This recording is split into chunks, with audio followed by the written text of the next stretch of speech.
faire face à la résurgence du coronavirus causée par le non-respect des mesures barrières, une réunion a regroupé ce 14 septembre autour du ministre de la Défense, celui de la Sécurité et celui des Transports pour rappeler à l'ordre les indélicats du transport urbain et interurbain. Lutte contre le terrorisme au Tchad, l'Union européenne réitère son soutien au pays. C'est ce qui ressort de la rencontre entre le ministre de la Défense et une délégation de l'Union européenne, rencontre au cours de laquelle plusieurs projets ont été définis. Et puis première édition du tournoi de football des jeunes de moins de 15 ans.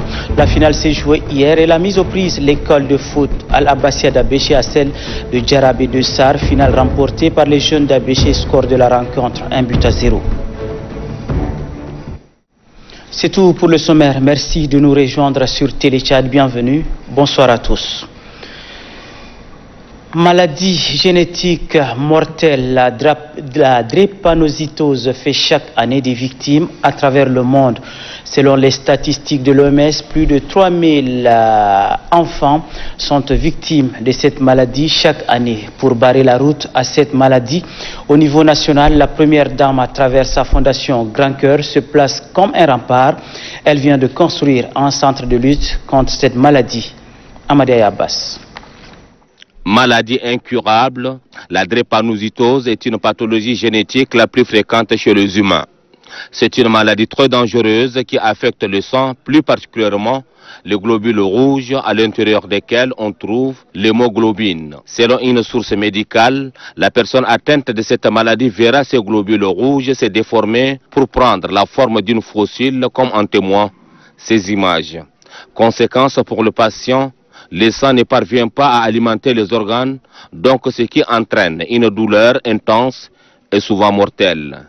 Héréditaire, cette maladie qui sévit dans une grande partie de l'Afrique noire, l'Europe et l'Asie a fait plusieurs victimes. La transmission de la maladie s'est faite lorsque les deux parents porteurs AS transmettent les gènes S à l'enfant. Celui-ci deviendra de facto drépanocytaire SS. Consciente de la gravité de cette maladie, la première dame du Tchad, Hinde Déby Itno, a une fois de plus fait parler son cœur, comme elle l'avait toujours fait à travers sa fondation Grand Cœur. Avec la construction du centre de lutte contre la drépanocytose au sein de l'hôpital de l'Amitié Tchad-Chine, bientôt les opérations de dépistage de cette maladie permettront aux enfants dont les parents sont porteurs de la maladie d'être situés sur leur situation sanitaire. C'est aussi un ouf de soulagement pour les victimes de cette maladie incurable.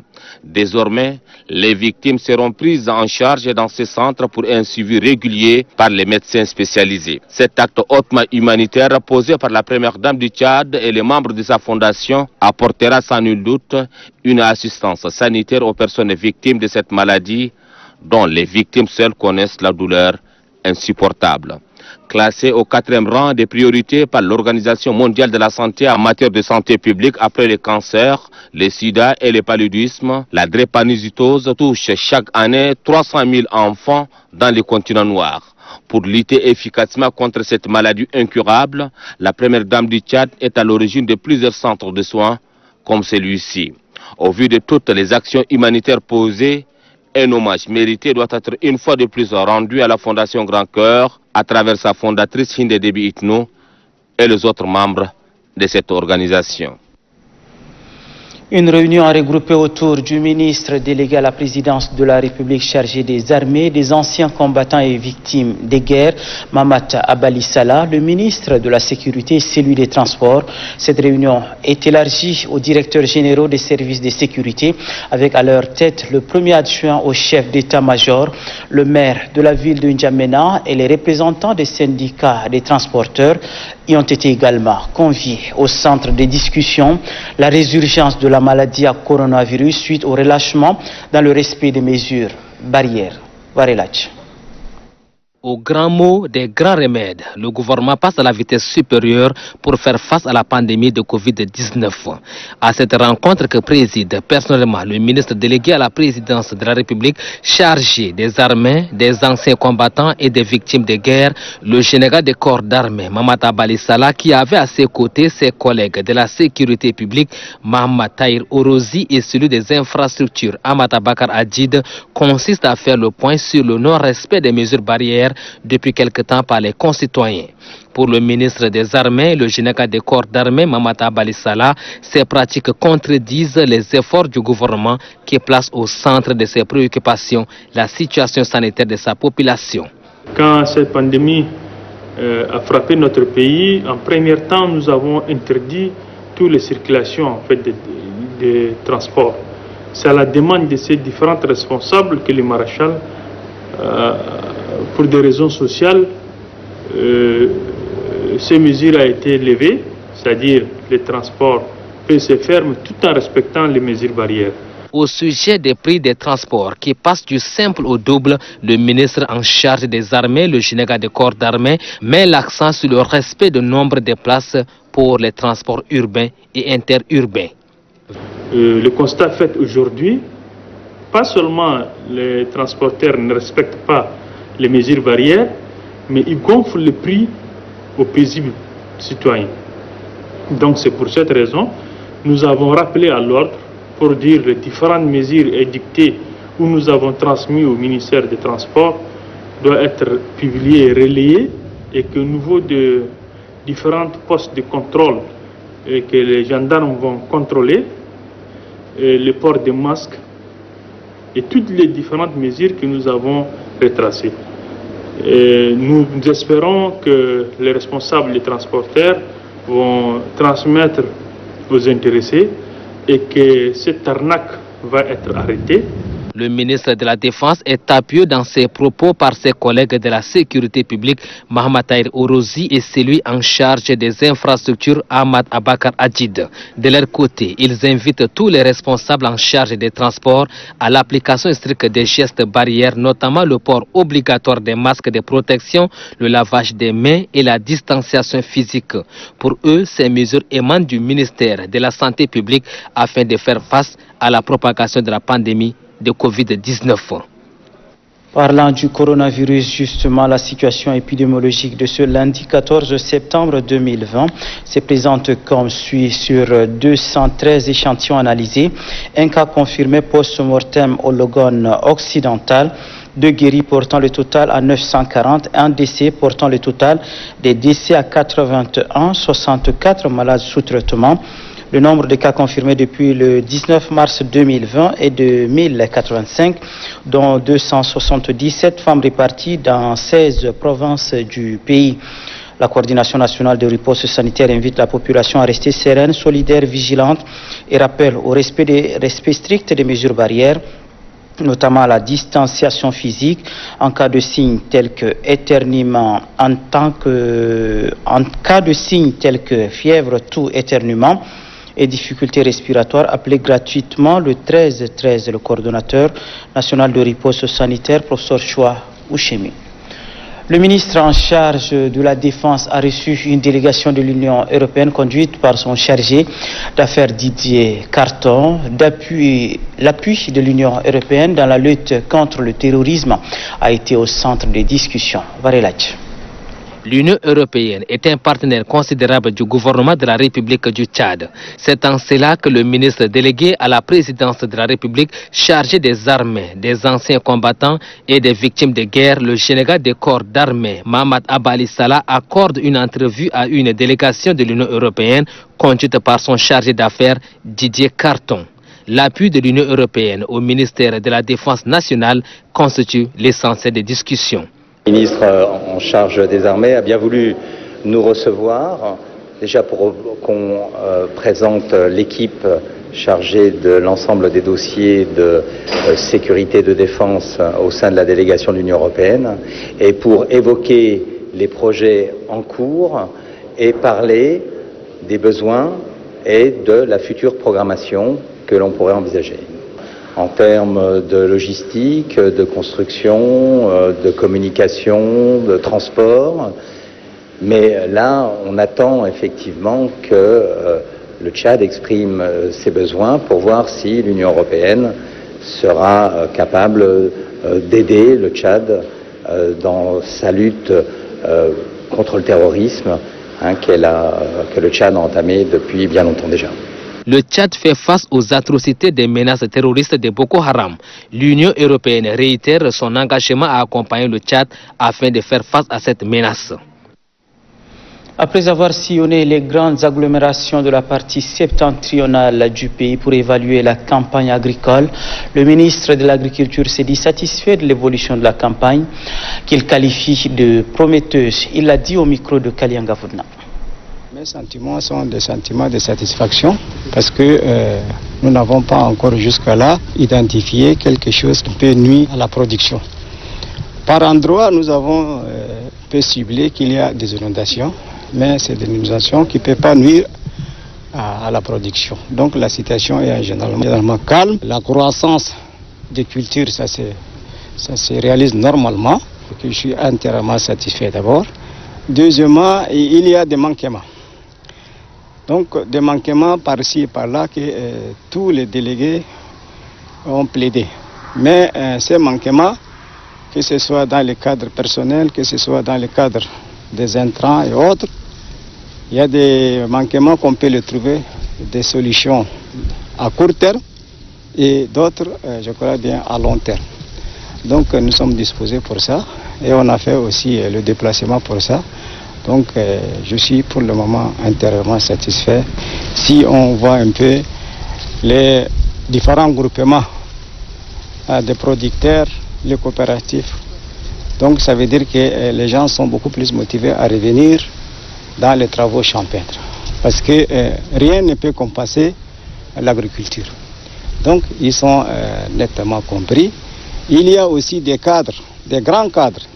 Moi je donne l'exemple des ministres, des conseillers qui sont, après leur peut-être retraite, ils ont regagné la terre. Et ça a motivé aussi le reste. Tu as vu, n'est-ce pas?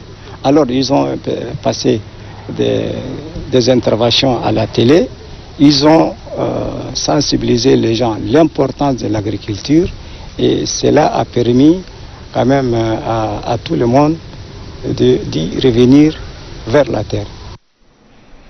Il pleut abondamment sur le Tchad, particulièrement sur la ville de N'Djamena et ses environs. Et ces pluies diluviennes entraînent des inondations avec des dégâts énormes. Et cette saison de pluie est loin de finir. L'Agence nationale de la météorologie annonce des grosses averses jusqu'à la fin du mois d'octobre. Suivez. Nous avons tout le temps souligné l'aspect d'intensité des précipitations pour l'année 2020. Qui est une année très humide, particulièrement, comme vous l'avez constaté. Nous avons fait une prévision, et cette prévision est en train de réussir à un certain nombre de pourcentages.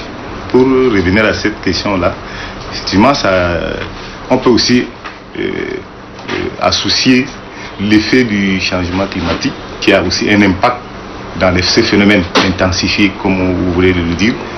Ça a un impact effectivement. Donc, nous, au niveau de la météo, on a prévu que l'année sera très humide, accompagnée de quelques poches de sécheresse.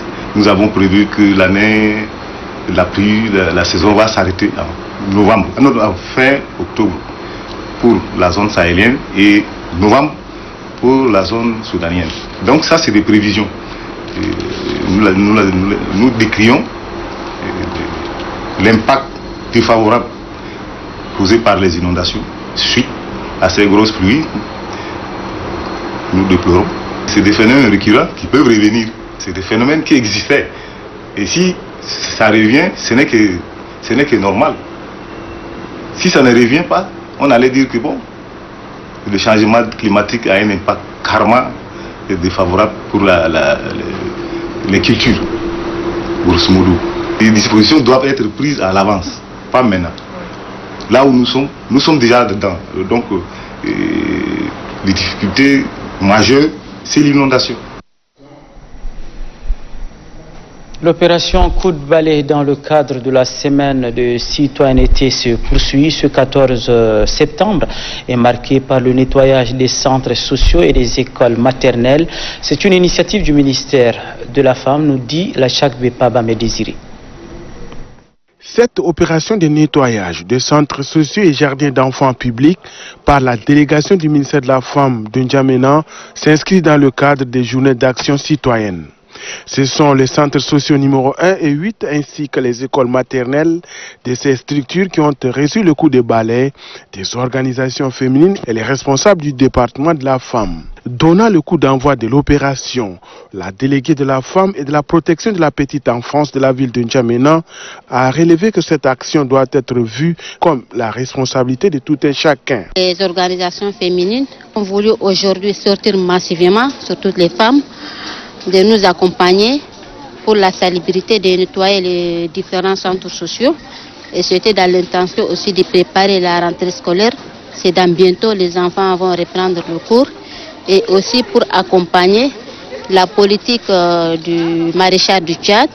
Et là, j'exhorte toutes les femmes des autres associations de sortir massivement aussi pour nous aider encore de nettoyer les autres centres sociaux. Cette opération de nettoyage s'étendra dans les différents centres sociaux de N'Djamena, a précisé la déléguée du ministère de la Femme et de la Protection de la Petite Enfance.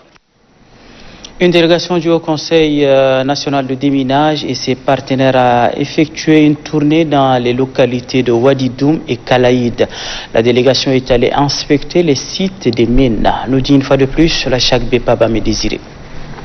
La commune de Wadidoum, située à 400 km à l'est de Fada, est la deuxième étape de la tournée de l'équipe du Haut Conseil national de déminage, conduite par son coordonnateur national, le général Brahim Djibrine. Une visite qui a permis à la délégation d'inspecter point par point les sites des mines dans cette localité. L'équipe du HCND s'est rendue également à Kalaït pour visiter des mines et explosifs. Le déminage revient. Et je lance cet appel à partir de la commune de Wadidoum pour rassurer la population de la commune de Wadidoum, comme je l'ai fait hier à Fada, que le déminage arrive, même si le centre de mines de Wadidoum est très énorme, on va faire de notre mieux avec nos partenaires et l'appui aussi du maréchal du Tchad qui nous appuie aussi dans ce programme pour au moins la récupération du déminage dans la commune de Wadidoum. Le Haut Conseil national de déminage entend lancer dans les jours à venir les travaux de déminage dans les localités visitées. Votre indulgence quant à la qualité sonore de cet élément dans le cadre des réformes enclenchées par la direction des douanes et droits indirects, les agents de l'institution suivent une formation sur l'assurance transport des marchandises. Damke Joël Lidné, reportage. La promotion de l'assurance transport des marchandises est un gage de sécurité du commerce à l'international. Au Tchad, le décret 736 du 19 novembre 1985 a rendu obligatoire l'assurance transport à l'importation. C'est pour renforcer les capacités de ces agents sur ce domaine que la Direction générale des douanes et droits indirects, avec l'appui des sociétés d'assurance de la place, organise cet atelier de formation. Le but est de sensibiliser et aider les opérateurs à la culture et au principe de commerce international à moins de risques. Des présentations vous permettront de vous familiariser avec la police des assurances, mais aussi vous amener à cerner le contour de l'assurance transport et gérer efficacement la déclaration en douane. Selon le conseiller du directeur général des douanes, cette formation s'inscrit dans le cadre des réformes enclenchées par son institution en vue des résultats probants. L'association des jeunes du Guéra s'est réunie en assemblée générale extraordinaire. Les travaux ont débouché à l'élection d'un nouveau bureau exécutif de l'association, bureau qui sera dirigé par Madame Arjun Daniki Abdelaziz. Laman Abdoulaye. C'est sous le thème « La jeunesse au service du Guéra » que la première assemblée générale extraordinaire de l'association des jeunes du Guéra AGEC est placée. Des assises dont l'objectif est d'élire un nouveau bureau et réviser les textes statutaires. Le président du conseil d'administration, Abdelhamid Assadjik Al-Mahadi, a quant à lui invité les congressistes à la cohésion et à des propositions pouvant contribuer à la bonne marche de l'association. Après moult débats, un nouveau bureau est désigné par consensus pour un mandat de 4 ans. C'est Arjun Daniki Abdelaziz qui est porté à la tête de l'AGEC. La nouvelle présidente s'engage à relever les défis. Aujourd'hui, je suis à la tête de l'AGEC, c'est pour mettre de l'ordre et dépolitiser l'AGEC. Nous avons tant de choses à faire ensemble. Il n'est pas dit que je suis toute jeune fille à la tête de la GEC que je serai incapable de diriger cette association. Créée le 21 avril 1997, l'association des jeunes du Gura a pour objectif de consolider et développer l'unité nationale, la solidarité et l'entente entre les jeunes. En culture musique, le rappeur Ndingara Loubatan Joël alias Général Massoud vient de commettre un nouvel album sur le marché, un album de 10 titres intitulé Des Résistantes. Dionegi Nestor revient sur cet album.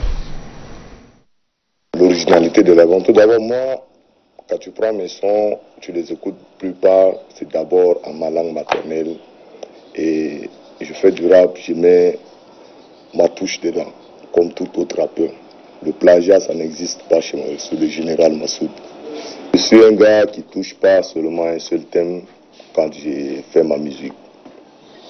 Je touche beaucoup de thèmes, je parle de l'amour. Prenons par exemple, tu prends même le titre, Le Résistant, qui est dans l'album, tu prends et que tu écoutes, tu vas vraiment, si tu écoutes et que tu comprends mon titre de Résistant, d'abord c'est un son reggae révolutionnaire que j'ai fait.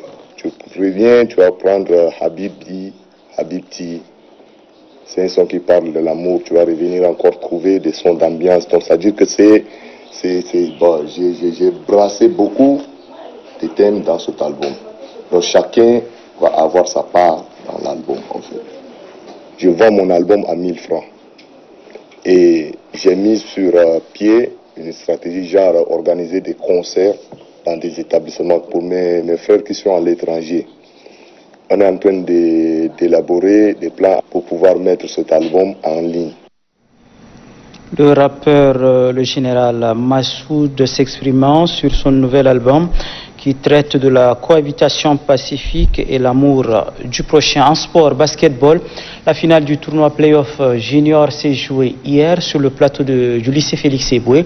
La rencontre a opposé Team Walia à l'entente de Gassi, finale remportée par la Team Walia en présence du ministre de la Jeunesse et des Sports, Kadnou Batiofil. Entente de Walia face à Team Gassi. C'est une finale d'une très belle facture que le public qui a fait le déplacement du lycée Félix Eboué, parmi lesquels le ministre de la Jeunesse et des Sports, Routouang Mohamed Ndonga Christian et son staff ont vécu. Le premier quart-temps, consacré de part et d'autre à l'observation des adversaires, a été ponctué de quelques actions offensives bien orchestrés et des lancers francs, aussi maîtrisés par les joueurs de Team Gassi. Au deuxième quart-temps, les basketteurs de l'entente de Walia affichent leur ambition à travers une bonne présence au rebond et profitent des erreurs techniques de leurs adversaires. Poussés par un public acquis à leur cause, les Verts de Gassi se présentent sur toutes les balles.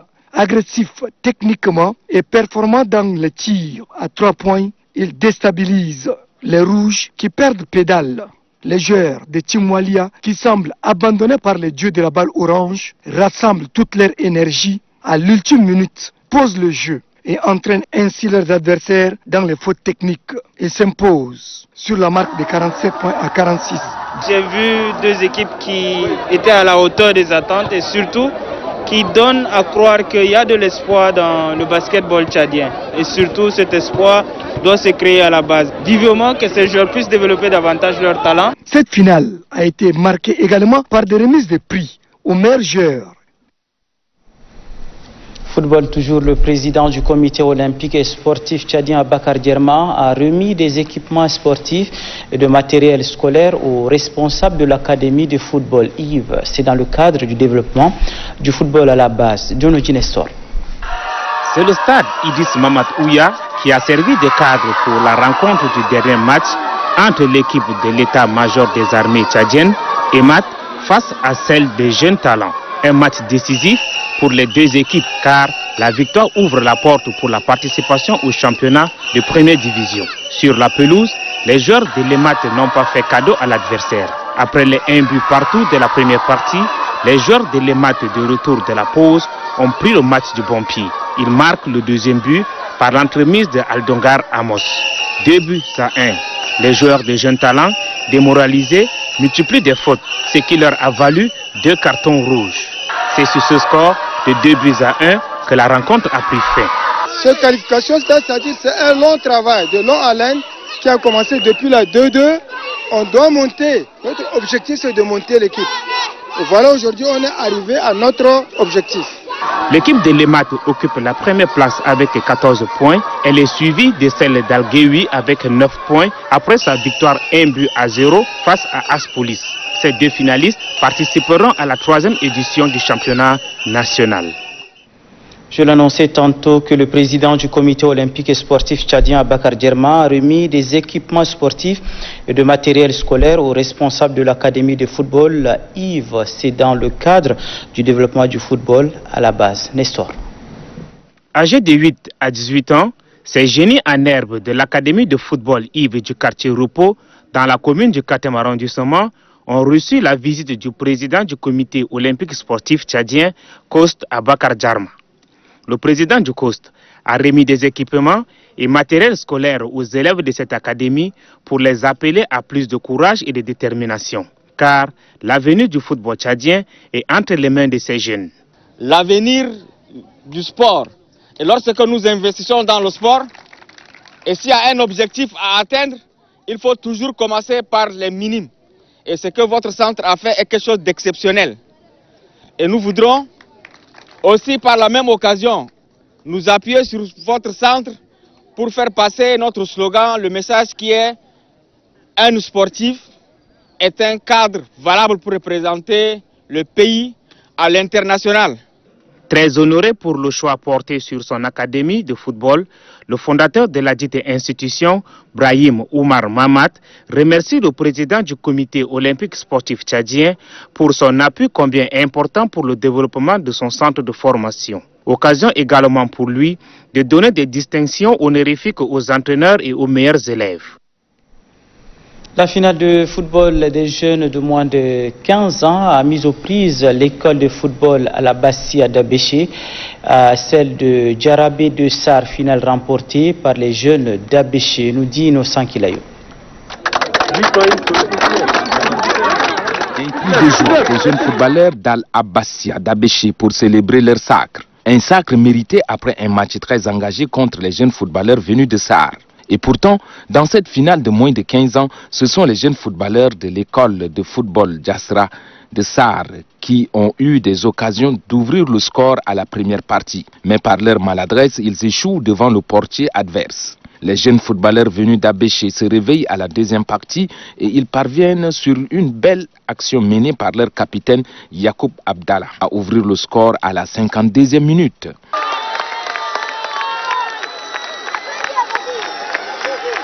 Ce but magnifique de Mohamed Saleh reste l'unique but de cette finale et va permettre à son équipe de remporter le trophée de la première édition du tournoi des moins de 15 ans. Le ministre en charge des sports qui a fait le déplacement de l'académie de Farsha n'a pas caché son enthousiasme.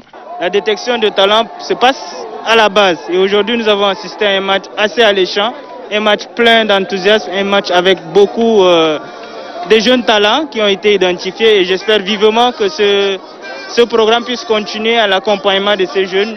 Champions de ce tournoi des moins de 15 ans, les jeunes footballeurs d'Abéché ont reçu une enveloppe de 1 million de francs CFA. Leur entraîneur a été désigné meilleur entraîneur, ainsi que leur capitaine obtient le trophée du meilleur joueur de ce tournoi.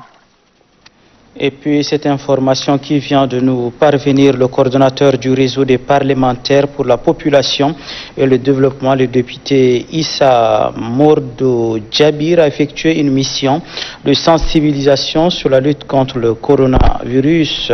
Reportage Amadia Abbas.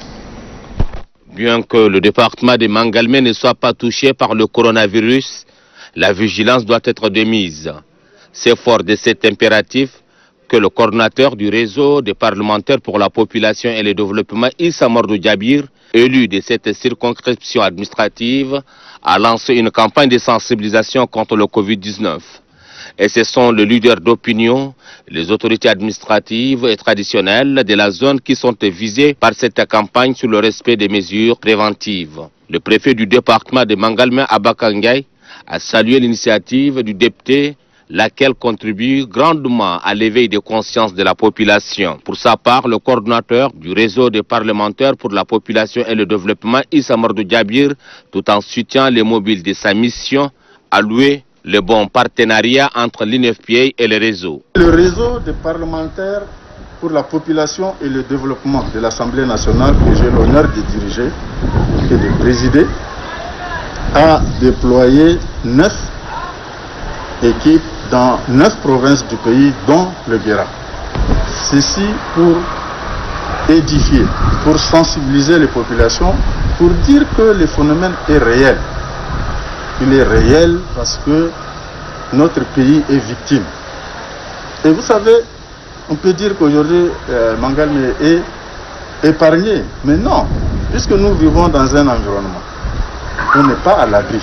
Après le lancement de cette campagne de sensibilisation, les députés se sont rendus dans plusieurs quartiers et villages du département de Mangalmé. Partout où il est allé, le député Issa Amadou Djabir a transmis les messages relatifs au respect des mesures préventives.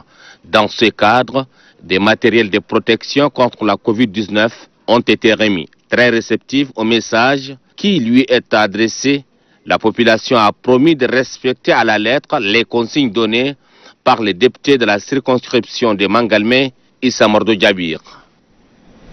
Sur ce, mesdames et messieurs, se referme cette édition. Merci à vous de l'avoir suivi.